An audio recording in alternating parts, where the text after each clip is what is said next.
नमस्कार बंधुगण, आपण मानकु स्वागत करुचु आ गोटे नूतन भिडियो रे। आजिर विषय रही आपण रास्तार गला बेले जदि बिलेई आपणकर रास्ता अतिक्रम करि थाए यह शुभ संकेत देई थाए ना अशुभ लक्षण होई थाए। आसंतु जानिबा आजिर भिडियो रे।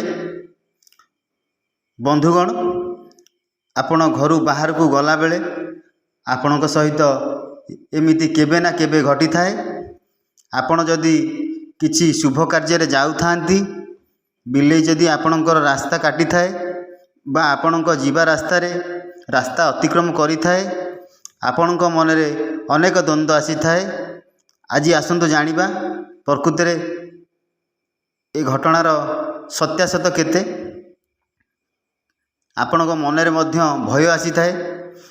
आपण जदि अनुकूल रे किछि गुरुत्वपूर्ण कार्य करने को जाऊ थांती गाड़ी रे बा साइकेल रे कि चाली करी जाऊ थांती आपणक जीवा बाटरे बिलेई आपणक रास्ता काटी थाए। आपण किछि समय पई रास्ता रे अटकी जाई थांती। बिलेई रास्ता अतिक्रम करिवा परे आपण आपणक गंतव्य स्थल को यात्रा करि थांती। कला बिलेई, धला बिलेई, विभिन्न वर्णर बिलेई आपणक रास्ता काटी थाए बा आपणकर रास्ता अतिक्रम करि थाए बा बिलेई पास करि थाए। आपणक मन रे अनेक भ्रांत धारणा आपण आशंका पड़ जाती। आपणक मन रे अनेक आशंका आसी जाई थाए। आपणक मनरू अंधविश्वास दूर करने को आमर ये गोटे छोट प्रयास। जदि आपण माने आम चैनल रे नुआ अछंती आम चैनल टी को सब्सक्राइब कर दियंतु एवं कमेंट रे माँ महालक्ष्मी बोली लिखि दियंतु। आसंतु दर्शक बंधु जानिबा ए कथार सत्यासत्य कौन रही। यह सत्य ना अंधविश्वास? यह एक पुराणा कथा बा पुराणा लोक कथा रही आसी, अंधविश्वास रही आसी। दर्शक बंधु, शकुनी शास्त्र मतरे ये कथार कौन भी यथार्थ नाही। यह एक अंधविश्वास भाव आवाहन मान कालरू रही आसी अछि। बिलेई आपणक जीवा बाटरे डाहाण पार्श्वर बाम पार्श्व को अतिक्रम करि थाउ कि बाम पार्श्वर डाहाण पार्श्व को अतिक्रम करू, एते द्वारा आपणकर कौन भी क्षति होई न थाए।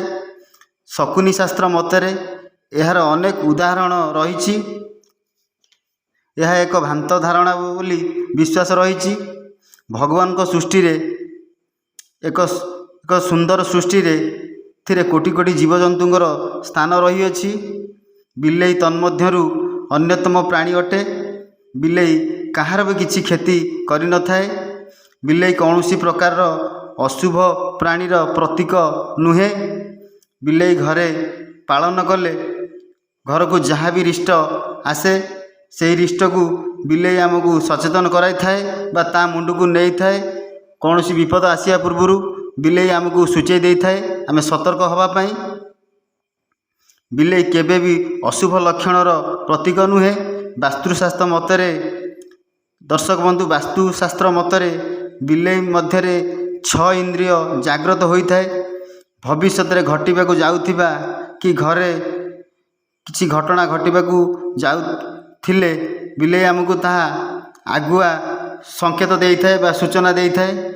बिलेई जदि आपणक घर सामना रे कि घरे लड़ा लड़ी हुंती कि विकटाल रड़ी दियंती ताले तुरंत तांकु घौड़ाई दियंतु। बिलेईर विकटाल रड़ी बहुत क्षतिकारक अटे, शुभंकर होई न थाए। जदि आपण रास्ता रे गला बेले बिलेई आपणकर रास्ता काटे, आपण आपणक इष्टदेव को आराधना करंतु, आपणक सब कार्य सफल हेबे। आपणकर यात्रा करंतु। जदि आपण पालित बिलेई छुआ जन्म दिए यह घर पई शुभंकर होई न थाए। घरर धन हानि हुए, घरे अशांति लागी रही थाए। बिलेई को केबे भी मारंतु नाही। बिलेई राहु ग्रहंक प्रतीक होई थाए।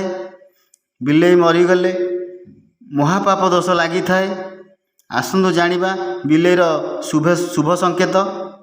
जदि बिलेई दीपावली दिन आपणक घरे ପିଲା ଜନ୍ମ ଦିଏ ଏହା ବହୁତ ଶୁଭଙ୍କର ହୋଇଥାଏ। ଆପଣଙ୍କ ଘରେ ମହାଲକ୍ଷ୍ମୀ ବାସ କରନ୍ତି।